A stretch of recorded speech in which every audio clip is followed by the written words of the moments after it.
Supreme Court of the state of Ohio issued a decision for a woman whose last name is Adelaide, and she had asked to have her gender marker changed on her birth certificate.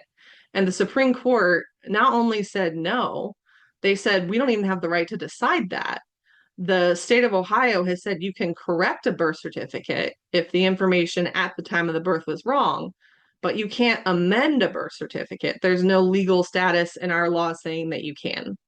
And so the Supreme Court essentially just punted it to the legislature, saying, hey, super majority conservative legislature, why don't you make a nice path for transgender folks to correct their birth certificates so that all of their documents are accurate and the same?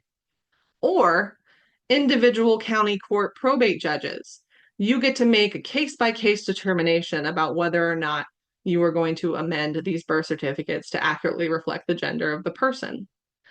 And this is something I'm quite passionate about because I think if you are a person who is transgender and wants to have your gender marker updated, whether it's your birth certificate or your driver's license, if you get pulled into a situation where you have to reveal one of those, it is compelling your speech.